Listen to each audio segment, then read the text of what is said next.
অনেকেই প্রশ্ন করেন, ওজন থেরাপি যদি এতই ভালো হয়, তাহলে আমেরিকার food and drug administration FDA কেন ওজন থেরাপিকে ব্যান করলো? তো আমি বলবো না, ওজন থেরাপিকে আসলে এফডিএ ব্যান করে নাই, বরঞ্চ এফডিএ ওজন থেরাপিকে মেডিকেল ট্রিটমেন্ট হিসেবে অ্যাপ্রুভ করে নেয়।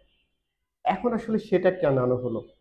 2003-এ এফডিএ একটা ক্লিয়ার এক্সপ্লানেশন দিয়েছে। তারা বলছে ওজন হচ্ছে এটা একটা টক্সিক গ্যাস, এবং তারা এটার আসলে কতটুকু ডোজ বা কি এটা কোন ক্লিনিক্যাল ক্লিনিক্যাল অ্যাপ্লিকেশন বা হচ্ছে তারা এগুলো সম্পর্কে তারা আসলে ক্লিয়ার না। যার জন্য তারা আসলে ওজন থেরাপিকে তারা আসলে অ্যাপ্রুভ করে না। সো এখানে আরেকটা যে বিষয়, আমি যদি একেবারে সংক্ষেপে বলি, চারটা কারণ ছিল।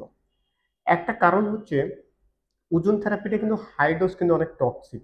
সো এই হাই ডোজটা এবং টক্সিক, এবং যদি কোনোভাবে আপনার নাক দিয়ে কিংবা রক্তনালীতে দেওয়া হয়, ডাইরেক্ট দেওয়া হয়, সেক্ষেত্রে কিন্তু অনেক বড় যে বিপদ হতে পারে। সেই জন্য এখন অনেক মানুষ কিন্তু তখন এটা আসলে অ্যালপাতার ইউজ করে স্টার্ট করতেছিল, যার জন্য ওজন থেরাপিটা আসলে ওনারা তখন অ্যাপ্রুভ করেন।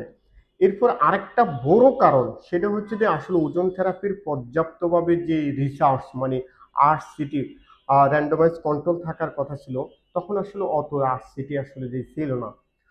এটা একটা মূল কারণ, অর্থাৎ পর্যাপ্ত ওজন থেরাপি নিয়ে রিসার্চ বা গবেষণা তখন তাদের হাতে ছিল না। থার্ড আরেকটা কারণ হচ্ছে 1980 থেকে 90 সালের দিকে ওজন থেরাপিটা ব্যাপকভাবে ইউজ হচ্ছিল, এবং অনেক ডক্টর কোনো ধরনের কোনো তাদের এটা নিয়ে নলেজ নাই, এবং তারা এটা নিয়ে ভালো কোনো এডুকেশন নাই, ফলে তারা অ্যালপাতারি ভাবে ইউজ করতেছিল। এতে করে কিন্তু মানুষের অনেক ক্ষতি হচ্ছিল। আরেকটা কারণ হচ্ছে ওজন থেরাপি সম্পর্কে অনেকে আমরা মিসলিডিং স্টিল নাও এখনো করে ওরা হয়। ওজন থেরাপি মিসলিডিংটা হচ্ছে ওজন থেরাপি দিলে হচ্ছে যে সব রোগ ভালো হয়ে যাবে, তার হচ্ছে যে দুনিয়ার সব রোগ দিয়ে ভালো হয়ে যাবে। আমি স্টিল নাও এখনো ইউটিউবে বা ফেসবুকে অনেকে দেখি, দিস ইজ দ্য ফলস। এটা আসলে বলাটা উচিত না। ওজন থেরাপি হচ্ছে যে একটা সহযোগী ট্রিটমেন্ট। ওকে, এনিওয়ে, এটা তো 2003-এ এফডিএ বলছে। এখনকার আসলে অবস্থা কি?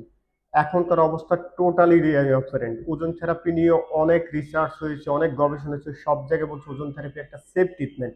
এবং হচ্ছে যে আপনার Brazil, Germany, Italy, Russia, Ukraine, Cuba, অনেক কান্ট্রিতে ওজন থেরাপিটাকে খুবই ভালোভাবে রিসার্চ হচ্ছে, ভালো ট্রিটমেন্ট হচ্ছে এবং অ্যাপ্রুভ চিকিৎসা।